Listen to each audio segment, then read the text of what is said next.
भद्रं कर्णेभिः शृणुयामदेवाः भद्रं पश्येमाक्षभिर्यजत्राः चिरैरङ्गैस्तुष्टुवाग्वंशस्तनूभिर्व्यसेमदेवहितं यदायुः स्वस्ति न इन्द्रो वृद्धश्रवाः स्वस्ति नः पूषा विश्ववेदाः स्वस्ति नस्तार्क्ष्यो अरिष्टनेमिः स्वस्ति नो बृहस्पतिर्दधातु ॐ शान्ति शान्ति शान्तिः। पतित पावनी कलुष भंगिनी माँ गंगा के तट पर संवस्थित श्री विद्यालोक न्यास हरिद्वार से आप नित्य सत्संग श्रवण कर रहे हैं। स्वाध्याय ब्रह्म सूत्र के तृतीय अध्याय, जिसका नाम साधना अध्याय है, का द्वितीय पाद। इस पाद में तत्त्वम पदार्थ का परिशोधन किया गया है। इसके पहले आपने श्रवण किया कि जो कर्मी हैं वे दक्षिणायन से पितृलोक को जाते हैं, जो उपासक हैं वे उत्तरायण से चंद्रलोक को जाते हैं, और जिसके जीवन में सत्कर्म भी नहीं उपासना भी नहीं, वे उनके लिए कहा है जायस्व मृयस्व इत्येतत् तृतीयम स्थान। बस जन्मो और मरो, यही तीसरा स्थान उनके लिए बताया है। बार बार जन्मना, बार बार मरना, ये उनके लिए कहा। श्रुति ने आक्रोश से कहा। अब एक और विचार आया था बीच में, आपने श्रवण किया कि जब वहाँ से लौटता है क्षीणे पुण्य मर्त लोके विशंति, तो उस समय इसके साथ क्या आते हैं, तो बताया कि अनुशय साथ रहते। अनुशय शब्द का अर्थ है जिन कर्मों से स्वर्गादि लोकों की प्राप्ति होती है, तद अतिरिक्त कर्म का नाम अनुशय है। अनुशयी जीव अभ्रमंडल की मेघ बन जाता है बादल, वहाँ से आकाश भाव को, फिर वायु, इस क्रम से वह पृथ्वी में वृष्टि रूप से आता है। ब्रीयादि मतलब धान गेहूँ रूप में संसर्ग मात्र होता है।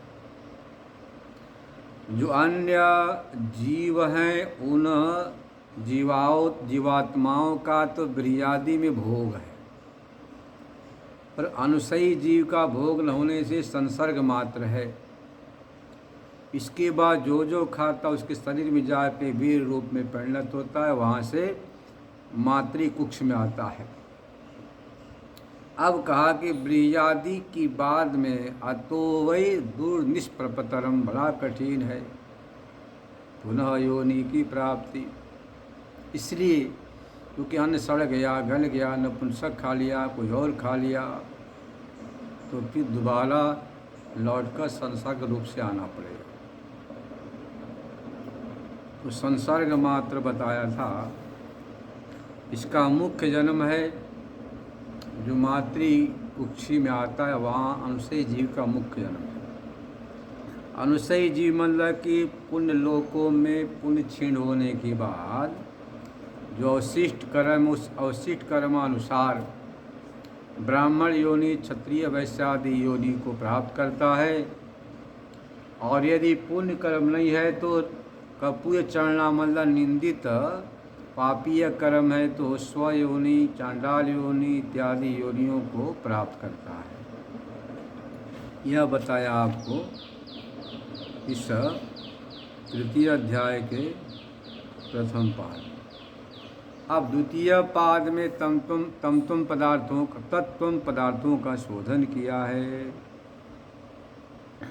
संधि सृष्टिराह इति ही, संधि सृष्टिराह ही, संध्याधिकरण प्रारंभ होता है जो तृतीय अध्याय का द्वितीय पाद का पहला सूत्र है। संध्या बोलते स्वप्नावस्था में, जागृत और सुषुप्ति का मध्य होने से, संधि होने से संधि कहा स्वप्नावस्था को। अब कहते संधि सृष्टि राह। पूर्व पक्षी कहता है कि उस काल में सृष्टि होती है वह सत्य है। ध्यान रखना, दो सूत्र पूर्व पक्ष के उत्थापक है, आगे सिद्धांत आएगा अत्रोचिते से। अतिक्रांत मतलब पिछले पाद में, तो प्रथम पाद में, तृतीय अध्याय के प्रथम पाद में पंचाग्नि विद्या का उदाहरण लेकर के जीव के संसार गति को बताया। इस समय उसी का अवस्था भेद बता रहे हैं कि उसने तत्व पदार्थों का शोधन पूर्वक स्वीय आत्मा को जान लिया तो मुक्त हो जाएगा, इस बात को बता रहे हैं। स यत्र प्रस्वपीति, जिस समय यह सोता है, यहाँ से प्रारंभ किया। न तत् रथ रथ योगा न पंथानो भवन्ति अथ रथार्थ योगान पथ सृजते। उस समय न रथ होता न रथ के योग मतलब पथ होते हैं। रथ का योग इंद्रियों को, विषयों को, घोड़ों को, रास्तों को, सबको सृजन करता है। तो संशय होता है कि जागृत के समान स्वप्नावस्था में भी पारमार्थिक सृष्टि है अथवा मायामयी है। पूर्व पक्षी कहता है सत्य मान लो। संधि तथ्य रूपा, तथ्य मतलब सत्य रूप है। संध्यामिति स्वप्न स्थानमाचष्टे वेदे प्रदर्शनात् संध्यम तृतीय स्वप्न स्थानम।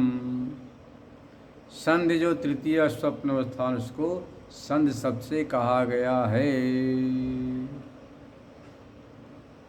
हाँ, उस संध्य स्थान में सृष्टि होता है। तो पूर्व पक्षी कहता है कि सही करता, ऐसे उपसंहार होने से जागृत के समान तथ्य रूप मतलब सत्य है। निर्मातारम चैकी पुत्रादयः,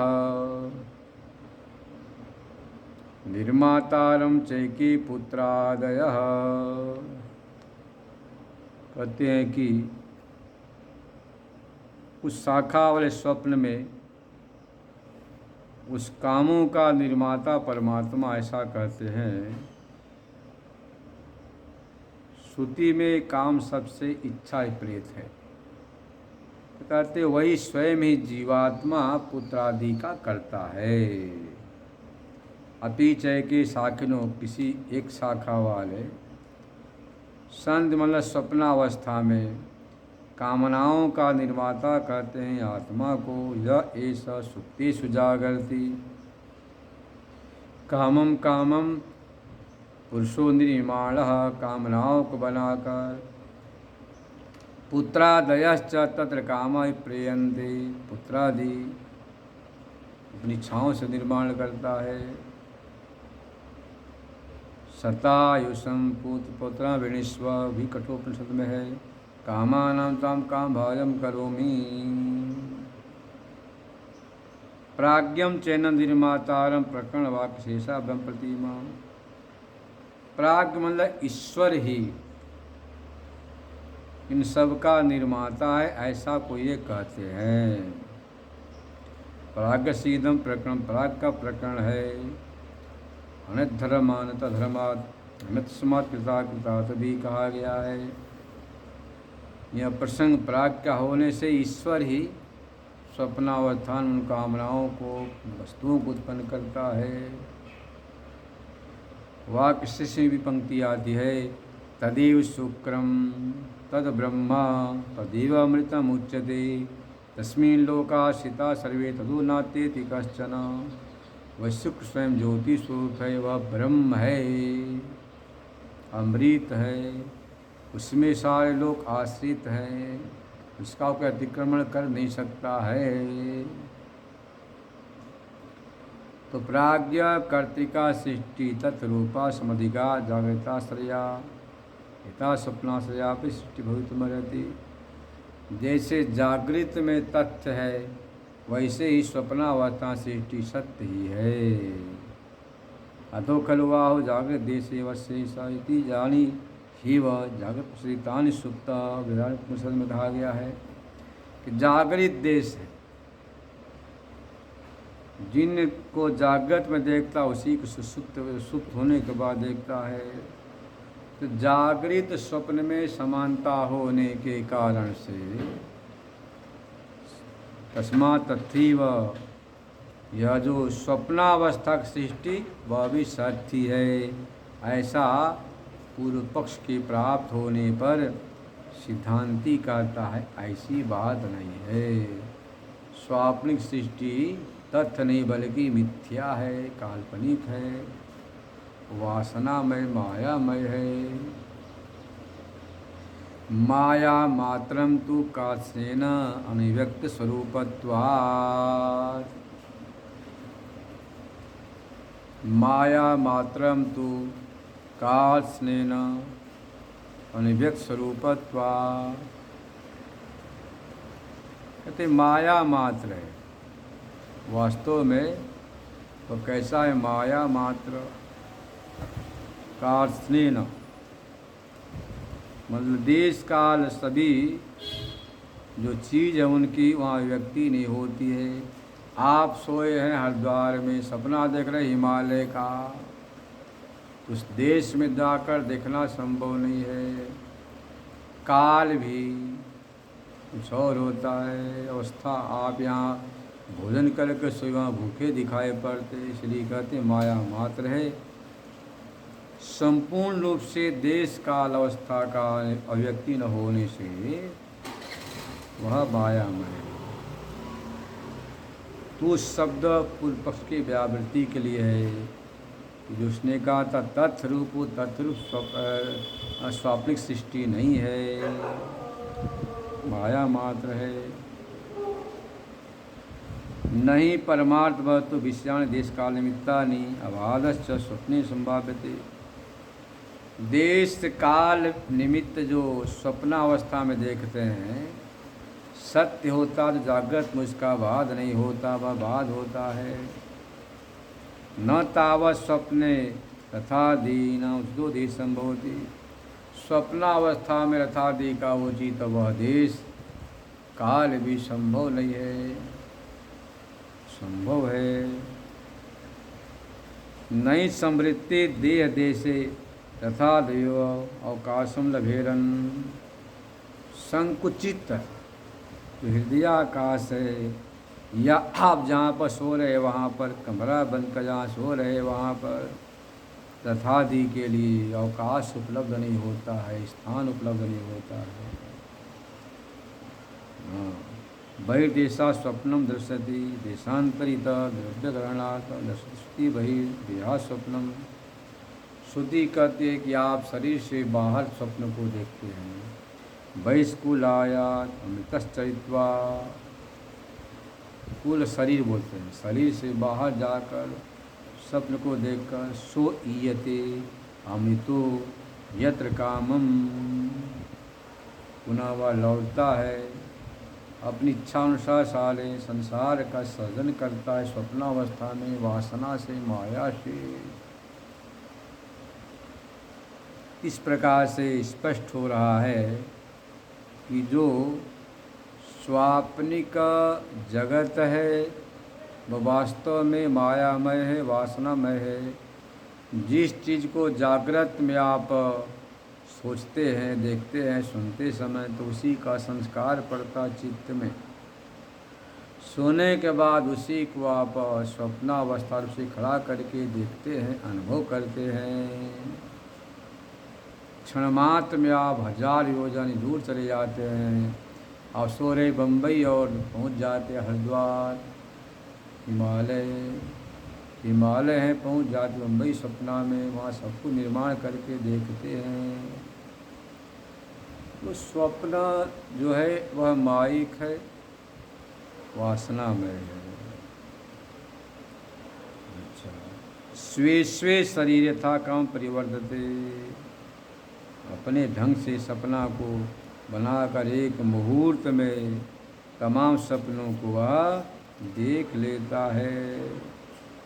श्रुति स्वयं कहती है, न तत्र रथा रथ योगा न पंथानो भवन्ति, वहाँ पर न रथ है, न रथ का योग, न जो है कोई रास्ता है।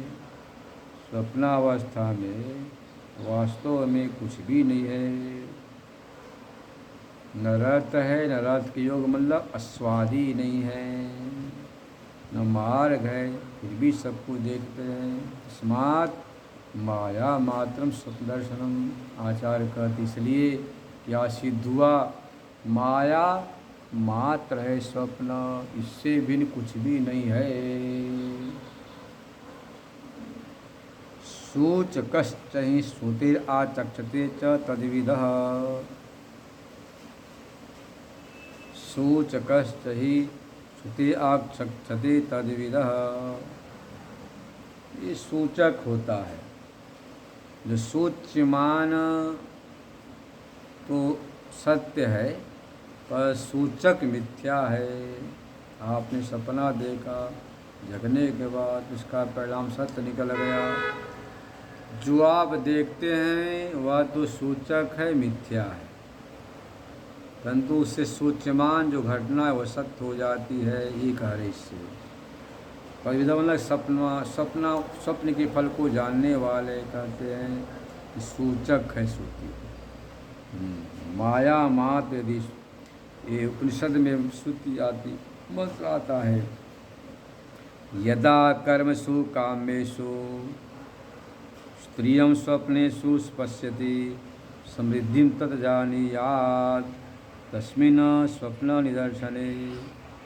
जिस समय आप कोई सत्कर्म कर रहे, उसमें कोई साध्वी स्त्री का दर्शन हो जाए स्वप्नावस्था में, समझना चाहिए कि आपका जो सत्कर्म है समृद्धि को प्राप्त होगा, अच्छा है, सुंदर है। ऐसे आपने सपना में देखा, पुरुषम कृष्णम कृष्णदंतम स एनम हंति, यदि आपने सपना में देखा कृष्ण दांत वाले, काले काले दांत वाले, काला कपड़ा पहना हुआ पुरुष, तो समझो कि वह अरिष्ट अशुभ की सूचना दे रहा है। अचिर जीवित्वम, मतलब लंबा हुआ जीवन जीने वाला नहीं। कुंजरा होड़ादिनी, कुंजर मतलब हाथी पर चढ़ना। खरियाना देनी, शुभ होता है हाथी पर चढ़ना, पर्वतारोहण। और खर मतलब गर्दभयान, शुभ होता है। तो कहते हैं कि तत्रापि, वहाँ पर भी, सृज्यमानस्य वस्तुना सत्यत्वम, जो सृज्यमान है, जो सूच्यमान है, वह तो सत्य है। सूच्यमान सूचित होने वाला, जो घटना सूचित होने वाली, वह तो व्यवहारिक धरातल पर सत्य है। और सूचकस्य तुष्टि दर्शनादि भौतिक वैतत्व बाध्यमानत्वात्, जो सूचक है, सपने में स्त्री दर्शन किया, कृष्णदंत कृष्ण पुरुष दर्शन किया, या आपने हाथी का आरोहण किया, तो मिथ्या है, बाधित हो जाता है, जगने के बाद हो जाता है। उससे सूचित होने वाला जो फल सूच्यमान, वह सत्य है, इसको हम भी मानते हैं। तस्मात् उपपन्नम स्वप्न से माया मात्रत्वम, इससे क्या सिद्ध हुआ, स्वप्न माया मात्र है। अच्छा, जो पहले कहा था प्राज्ञा में नम निर्मातारम आवनंदी, वह ठीक नहीं है। ईश्वर स्वप्नावस्था का निर्माता नहीं है। स्वयं विहत्य स्वयं निर्माय स्वयं भाषा स्वयं ज्योतिषा संस्कृति। वेदारण्यक के चतुर्थ अध्याय में तीसरे ब्राह्मण बताया है, स्वयं सपना का निर्माण करता है, स्वयं ज्योति से उसका दर्शन करता है। जीव व्यापार श्रवणा, जीव के व्यापार का क्रियाकलाप का कथन है। यहाँ पे यह सुप्तेषु जागृति, यह भी यहाँ वैसा ही कहा है। तस्य तु वाक्य शेषेण तदेव शुक्रम तद ब्रह्मेति जीवभावं व्यावर्त ब्रह्मं पश्यति। उसी को वाक्य शेष से शुक्रम तद ब्रह्म कथन के द्वारा जीव भाव को हटा करके ब्रह्म भाव का उपदेश करते हैं। तत्त्वमसि, वही तुम हो जो आपने जागृत में प्रपंच किया, सपना में ताना बोना बनकर सपना देखा, वही तुम हो इत्यादि। न ब्रह्म प्रकम, इससे कोई विरोध नहीं है।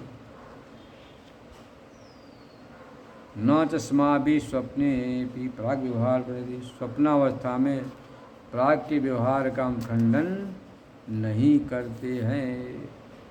तस्य सर्वेश्वरत्वा सर्वावस्था स्वधिष्ठाति तो प्रत्यय, प्राज्ञ सर्वेश्वर होने से सभी अवस्था में विद्यमान है, स्थातित्व का हम खंडन नहीं करते हैं, बल्कि जीवात्मा अपनी वासना से ताना बोना बनकर स्वप्न को खड़ा कर लेता है। स्वप्न संसार स्वाप्न जगत खड़ा कर लेता है, यह हमारा कथन है।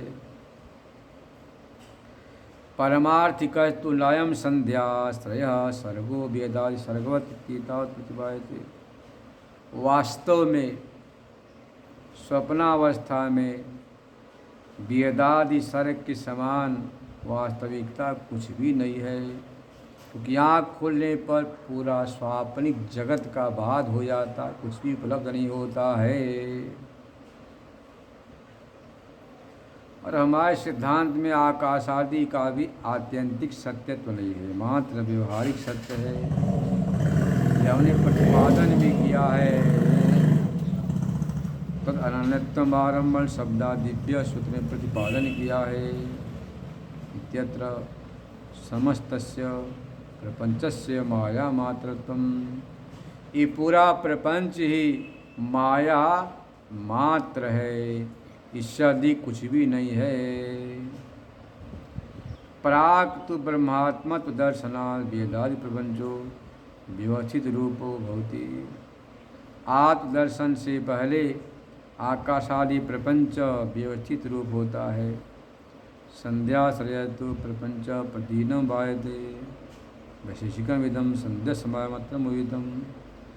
कहते हैं कि जो स्वप्नावस्था का प्रपंच है प्रत्येक दिन बाधित होता है, इसलिए इसको माया मात्रत्व कथन किया गया।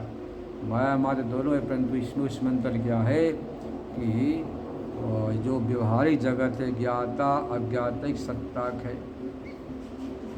और सपना केवल ज्ञातिक सत्ता जब तक देखते तभी तक है, आगे पीछे कुछ भी नहीं है। परा विद्याना तु तिरोहितम तो यस्य बनिपरयो, परा विद्याना तु तिरोहितम तो यस्य बंधविपर्ययो। अब यहाँ बता रहे हैं कि परमात्मा के ध्यान से चिंतन से जो जीवात्मा का छुपा हुआ ज्ञान ऐश्वर्य है वो प्रकट हो जाता है, और परमात्मा के चिंतन से मोक्ष और उस ज्ञान के अभाव में बंधन होता है। यह बात बता रहे ज्ञात्वा देवम सुरपाशैर्मुक्तः। अथापि स्यात् परस्यैव तावत् आत्मवंशो जीव अग्नि विस्फुलिंगा। जिस प्रकार से अग्नि से चिंगारियाँ प्रकट होती हैं, ऐसे ही उसी परमात्मा का अग्नि विस्फुलिंग के समान यह जीवात्मा है, अंश है। तत्रैवं सति यथाग्नि विस्फुलिंगयो समाने। अग्नि और अग्नि के चिंगारी में दहन प्रकाशन शक्ति सामान्य है। ऐसे जीव ईश्वर में ज्ञान ऐश्वर्य शक्ति समान होने पर भी जीव का ज्ञान ऐश्वर्य सांकल्पिकी स्वप्न तथा स्थिति भविष्यति। तो जीव का ज्ञान ऐश्वर्य के सामर्थ्य से संकल्प से स्वप्नावतारिक सृष्टि कर देगा जीवात्मा। अत्रोच्यते। अब इसका उत्तर देते हैं। पूर्व पक्ष ने कहा कि भाई दोनों में समान शक्ति है। जैसे अग्नि और चिंगारियों में दहन प्रकाशन समान भाव से है, ऐसे जीवात्मा परमात्मा में ज्ञान ऐश्वर्य समान रूप से है। तो फिर जीवात्मा स्वप्नावस्था में स्वाप्निक तथा सृष्टि कर देगा। सत्य जीवेश्वर्यो अनसंसित भावे। कहते ठीक है, जीश्वर मन संसिवा होने पर भी जीवस्व ईश्वर तत्व जीश्वर के विपरीत है। क्या विपरीत है? जीवस्य ईश्वर समान धर्मत्व, समान धर्मत्व नहीं है, न नास्ति, ऐसी बात नहीं है।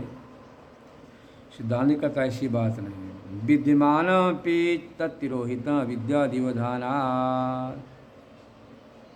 जीव में ज्ञान ऐश्वर्य समान होने पर भी अविद्या से तिरोहित है, आच्छादित है। सत्य परमेश्वर विध्यान दो मानस। जब परमेश्वर का ध्यान करता, जो भाष्यकार कहते हैं, तत्पुनः तिरोहितम सत। जो तिरोहित ज्ञान ऐश्वर्य जीवात्मा का है और परमेश्वर के ध्यान से यतमान जो प्रयत्नशील जंतु है, विधूत ध्वांतस्य, उसका ध्वांत अविद्या जब नष्ट हो जाता है, तिमिर तिरस्कृत सेव दृक् शक्ति औषध वीर्यादिश्वर प्रसादा संसिद्धस्य कच्चिदेव आयुर्भवति न स्वभावतः ये सर्वेषां जंतूनां। जिस प्रकार से किसी को तिमिर रोज हो जाए, दो चंद्रमा दिखाई देता है, उसके दोष दूर होने पर स्वस्थ हो जाता है। दृक् शक्ति औषध आदि के सामर्थ्य से स्वस्थ हो जाता है। ऐसे ही ईश्वर के कृपा से जब इसका ज्ञान ध्वंस हो जाता है, तब आविर्भाव हो जाता है। न स्वभावतः, स्वभाव से नहीं होता है। कुतः ततो ईश्वराधेत्वस्य जीवस्य बंधमोक्षो भवता। कहते हैं कि जीव का बंधन मोक्ष किस हेतु से होता है? ईश्वर स्वरूप अपरज्ञानाद बंध। ईश्वर के स्वरूप को न जानने से बंध होता है। तत्स्वरूप परिज्ञानात् तो मोक्षः। ईश्वर के स्वरूप का परिज्ञान होने से मोक्ष होता है।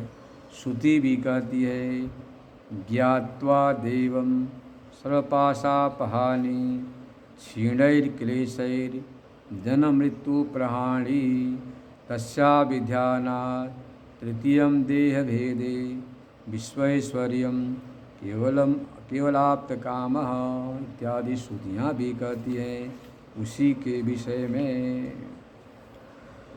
उस देव को परमात्मा का साक्षात्कार करने के बाद सारे पाशों से का नाश हो जाता है। क्षीण क्लेशई, क्लेशों के क्लेश मतलब विद्या अस्मिता राग द्वेषादि, इन क्लेशों के क्षीण होने पर जन्म मृत्यु के चक्कर से छुटकारा मिल जाता है। तस्याभिध्यानात्, उसी परमात्मा के ध्यान चिंतन से, तृतीय मतलब कि विराट हिरण्यगर्भ की अपेक्षा जो तृतीय, जो निर्गुण निराकार ब्रह्म स्वरूप है, सर्वेश्वर तृतीय है, उसको प्राप्त कर लेता है। विश्वेश्वर्यम केवलम आप्त काम, जो आप्त काम है उस स्वरूप में प्रतिष्ठित हो जाता है इत्यादि श्रुतियाँ भी कहती हैं। देह योगाद्वै सोपी, देह योगाद्वा सोपी। कहते हैं कि जीव का ऐश्वर्य तिरोहित कैसे होता है? तो शरीरोपाधिक से, अंतःकरणोपाधि से, इत्यादि उपाधियों से, अज्ञान से, अविद्या से, वासना से, कामना से ज्ञान ऐश्वर्य आच्छादित हो जाता है। शंका किया, कस्मात् पुनः परमात्मा सेवत्सन् तिरस्कृत अज्ञान ईश्वर भवति। शंका किया, भाई जब जीवात्मा परमात्मा का ही अंश है तो किस कारण से ज्ञान ऐश्वर्य का तिरस्कार होता है, तिरस्कृत हो जाता है, आच्छादित हो जाता है? तब बोल रहे हैं, सत्य आपने कहा। देह योगा इंद्रिय मनोबुद्धि विशेष वेदनादि योगा। देह है, शरीर है, इंद्रिय है, मन है, बुद्धि है, विषय है, संस्कार है, वासना के सामर्थ्य से तिरस्कृत हो जाता है। इसमें उपमा भी है, जैसे अग्नि का दहन प्रकाशन स्वभाव है, स्वरूप है, जलाना और प्रकाश करना। फिर भी अरणिगत मतलब जो अरणी में अग्नि है, दहन प्रकाशन से तिरोहित है, अथवा भस्म से आच्छादित अग्नि दहन प्रकाशन करने में समर्थ नहीं होती। ऐसे यहाँ पर भी अविद्या से प्रत्युपस्थापित नाम रूप जो देहादि उपाधि के कारण से, अविवेक से, भ्रम से जीवात्मा में ज्ञान ऐश्वर्य का तिरस्कार हो जाता, बाध हो जाता है। अब यहाँ बता रहे, ननु अन्य जीव स्वरादस्तु। किसने कहा भाई जीव को ईश्वर से भिन्न मान लो? कहते ऐसी बात नहीं, नहीं अन्यत्म जीवस्य ईश्वराद उपैति।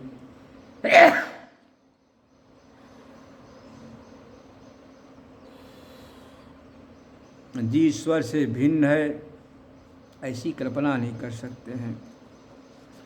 सेयम देवता ऐक्षत छंदों की श्रुति अनेन जीवेन आत्मना प्रवेशनानुरूपे व्याकरवाणी।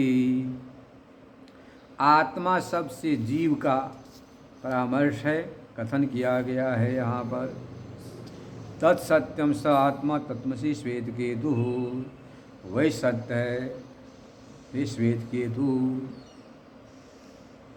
जीवाय उपदिशति स्वरात्मकत्व, जीव के स्वरात्मकत्व का उपदेश किया गया है, इसलिए ईश्वर जीव अनन्य है।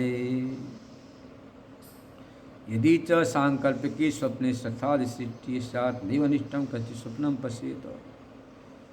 कहते यदि स्वप्नावस्था में जीवात्मा अपने संकल्प से सृष्टि करता, ऐसा मानेंगे तो अनिष्ट सृष्टि क्यों करेगा, अनिष्ट सपना क्यों देखेगा?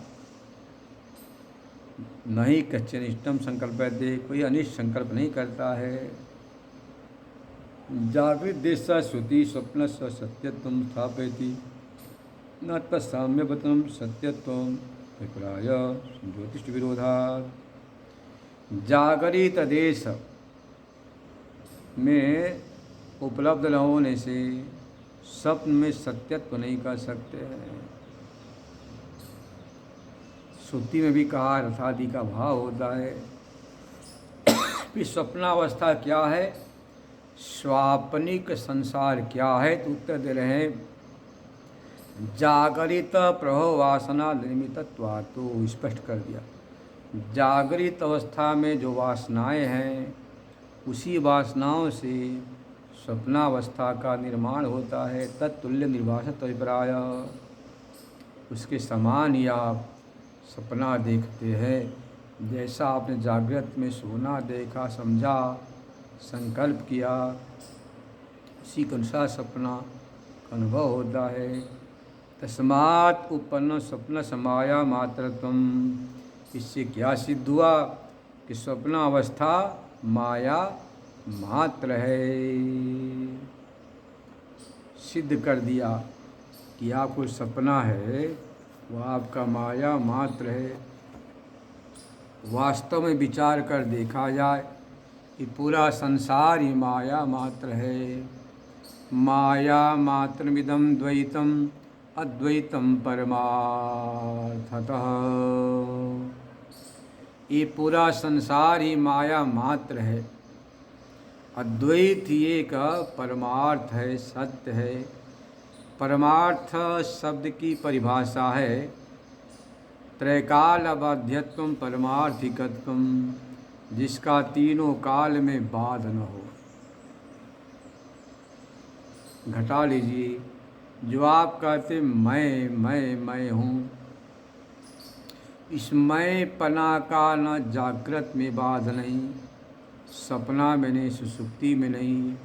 सुसुप्ति से आने के बाद क्या कहते आप? मैंने बड़ा सुंदर सपना देखा, मैंने सपना देखा, मैं अनुसूत था सपनावस्था में भी, मैं सुखपूर्वक सोया, कुछ भी नहीं जाना। सुखम हम अपस्वाप्सम नाहम किंचित अवेदिशम, कुछ भी नहीं जाना, गाढ़ निद्रा में सोया।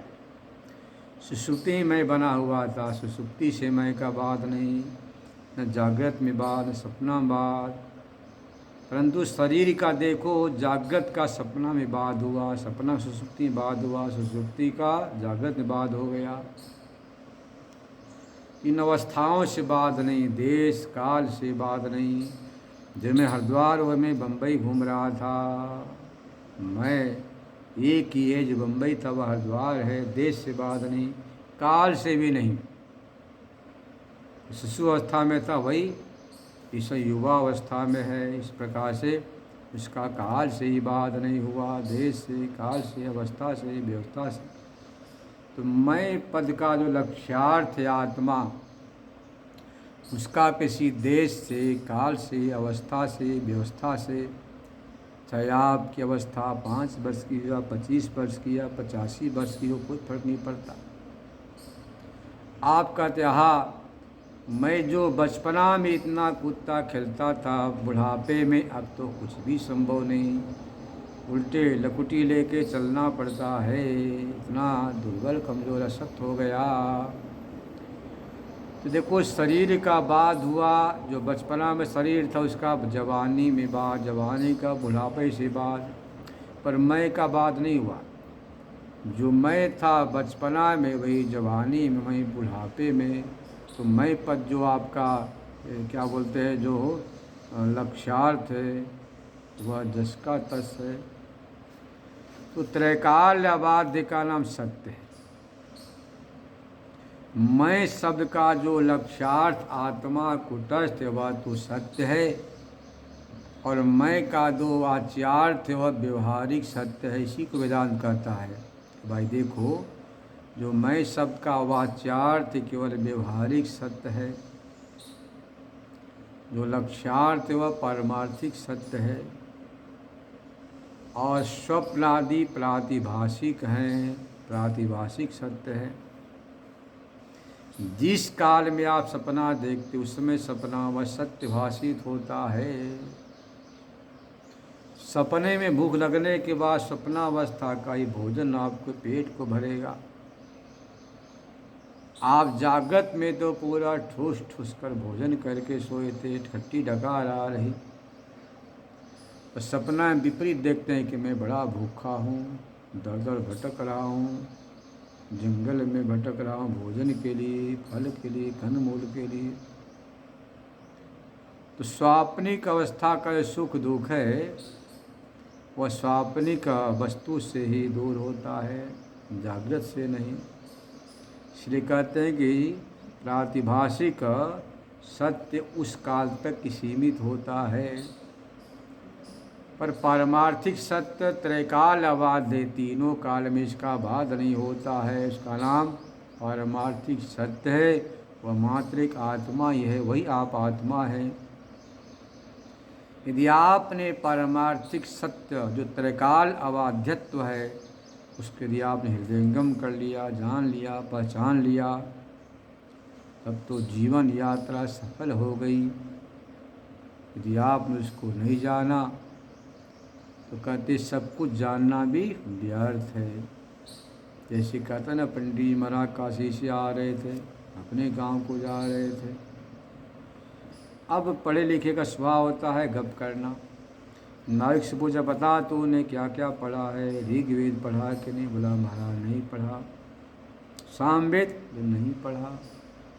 अच्छा बता पुराण पढ़ा? वह भी नहीं पढ़ा। इतिहास पर वह भी नहीं पढ़ा, महाभारत वह भी नहीं पढ़ा, तब तो तेरे जीवन बेकार है। उस नाविक ने कहा केवट ने महाराज मैं तो बस इस पार से ऊपर नाव चलाने के काम करता, कुछ भी मुझे नहीं आता।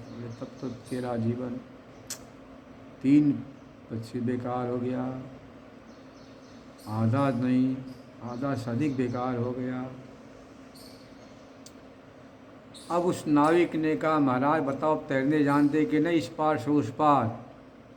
बोले भैया मैं तैरने नहीं जानता और सब जानता हूँ। कहा मेरी जीवन आधी से अधिक बेकार हो गई ना, तुम्हारी सारी बेकार। बोले क्यों? अब तो देखो नदी में तरंगे उठ रही, लहरें उठ रही है, अब नौका संभल रही, मैं तो कूद कर तैर कर पार हो जाऊंगा।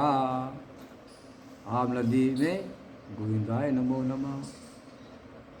वही बात हमारी दुनिया की तमाम जानकारियाँ भी कोई काम नहीं करती यदि आपने आत्मा को नहीं जाना, यदि आपने अपने आपा को नहीं जाना कि मैं कौन हूँ, मैं का वाच्यार्थ क्या, लक्ष्यार्थ क्या है, यदि आपने यह नहीं जाना, स्वात्मा तत्वमसी नहीं जाना, तो पूरा जीवन की जानकारियाँ व्यर्थ हैं, बेकार, किसी काम नहीं आने वाले। इस संसार के भंवर में आप चक्कर काटते रहोगे, डूबते उतराते रहोगे। यदि आपको तैरने आता है, संसार सागर से पार होने की विद्या मालूम है, तो आप कुछ भी नहीं जानकर भी आपका जीवन सफल है। इसलिए यह बहुत ज़रूरी है कि हमें हमारे जीवन में आत्मविद्या का अवतरण हो। और वह कैसे होगा? तो मात्र स्वाध्याय और सत्संग से होगा। शेष कल श्रवण करेंगे। ओम पूर्णमद पूर्णमिदं पूर्णात् पूर्णमुदच्यते पूर्णस्य पूर्णमादाय पूर्णमेवावशिष्यते। ओम शांति शांति शांति।